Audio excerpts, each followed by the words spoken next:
자, 조금 쉬셨죠? 우리 그거 쪽지시험 답 좀 맞추겠습니다.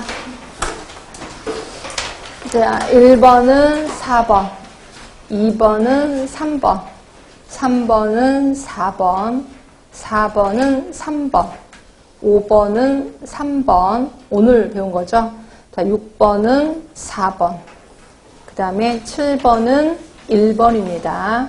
8번, 3번, 그 다음에 9번은 3번, 자, 10번은 1번, 11번은 4번, 12번 2번, 13번 3번, 14번 1번,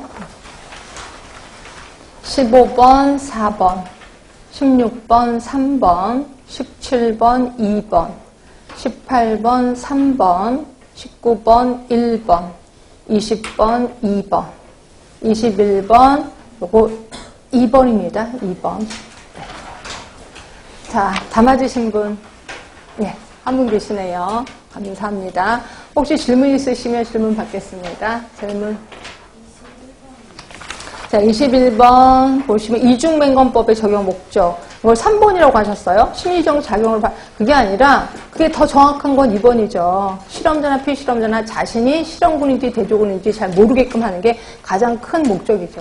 그러니까 이거 심리적 작용을 발생할 편견을 제어해서 정확한 결과를 얻기 위함이다.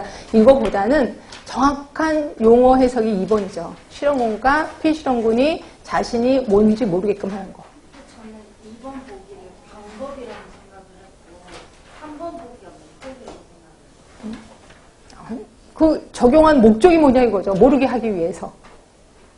이건데.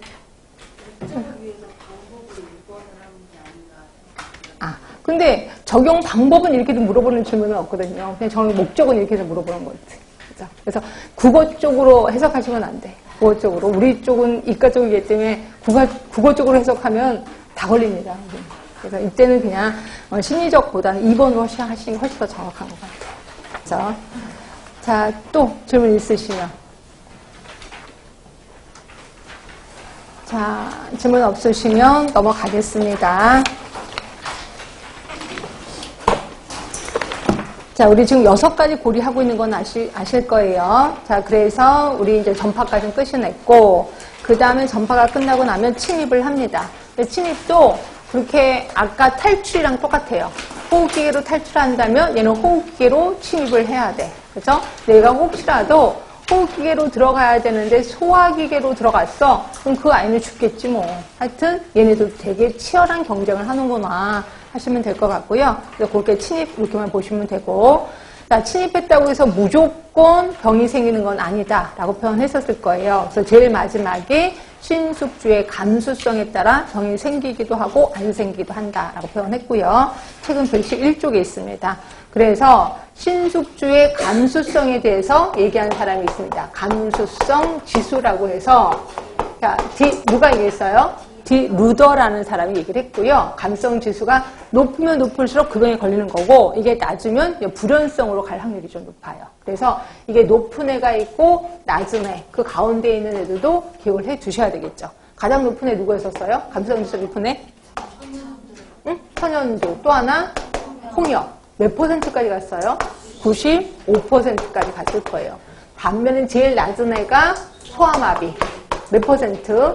0.1%였었고요. 가운데 또 외우셔야 되겠죠. 그 다음 100일에 몇 %? 60에서 80. 그 다음 성공률 몇에서 몇? 40. 그 다음이 디프테리아 몇이에요? 10. 외우셔야 돼. 이게 시험 문제 나오거든요. 요 퍼센트도 나오고, 하여튼 이거 감수성 지수라고 하는 거고요. 우리 책에는 있을 거예요. 자, 보시면, 그 체크 포인트 보시면, 보이시죠? 감수성 지수. 자, 3번에 보시면 루더라는 사람이, 근데 이건 호흡기계 감염병만 해당이 되는구나 하시면 되고요. 자, 천연두 주창, 홍역 95입니다. 100일에 60에서 80, 성공률 40, 디프테리아 10, 소아마비 0.1. 요걸 외우시라는 거죠. 그래서 이렇게 해서 우리 6가지 고리 다 끝이 났고요. 이제 체크 포인트는 여러분이 보시면 되고, 자, 뒤로 갈게요. 자, 이러한 감염병의 3대 원칙, 관리를 하는데 3대 원칙이 있어요. 자, 3대 원칙. 하나가 병인에 대한 관리. 그 다음에 또 하나가 숙주에 대한 면역 증가. 또 뭐가 있을까요? 환경이겠죠. 그래서 아까 우리 세 개를 묶었잖아요. 병인, 그 다음에 숙주, 그 다음에 환경. 그래서 이렇게 세 개가 있습니다. 그래서 세 개가 있는데 이 중에서 제1의 예방이 뭘까요? 제1의 예방. 네, 병인입니다. 병인에 대한 관리가 제1의 예방이고요. 그 다음에 제2의 예방이 환경이에요. 네, 환경 없어요. 제가 그냥 환경은 이제 나중에 환경 파트에서 할 거라서 아예 없었습니다. 그러니까 다시 말해서 3대 원칙이 있는데 3대 원칙은 크게 3개예요. 병인, 그 다음에 숙주, 그 다음에 환경이라는 거죠. 자, 이 중에서 병인은 제1의 예방이라고 하는 거고요. 그 다음에 환경이 제2의 예방이에요. 숙주가 제3의 예방 이렇게 보시면 돼요. 그래서 이 중에서 병인 하면은 자, 병인 하면은 예를 들어서 동물 병원 체양 그리고 인간 병원 소양 동물 병원 체가 아니라 동물 병원 소 그다음에 인간 병원 소 또 하나가 이제 세균 바이러스 이런 것들이 있겠죠. 그렇죠? 자, 근데 그거 하나 물어봅시다. 전 세계적인 세균, 전 세계적인 바이러스 죽일 수 있어요, 없어요? 못 죽이죠. 이거는 그냥 어떻게 불가능하죠. 그래서 얘에 대해서는 별로 다루 개편할 게 없고 동물병원소나 인간병원소 같은 경우는 관리가 할 수 있겠죠.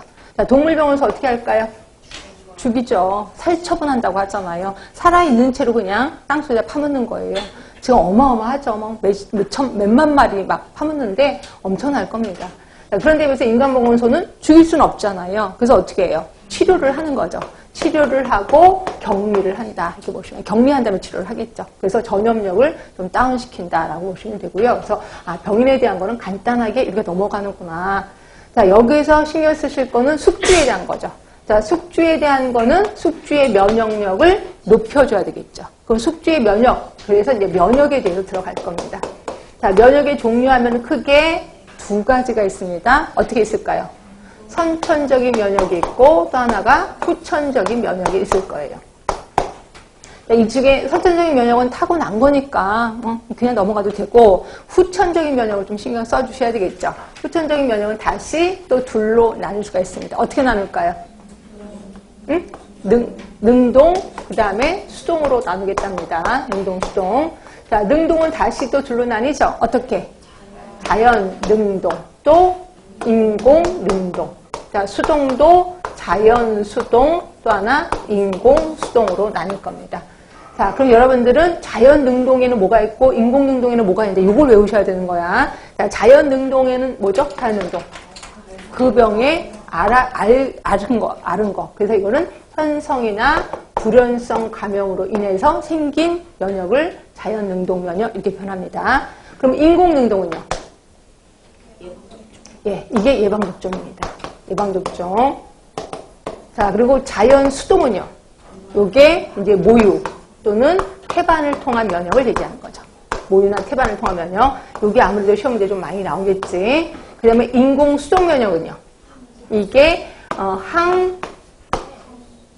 항독소 또 면역 혈청, 항독소나 면역 혈청을 주사받는 거예요. 그렇죠?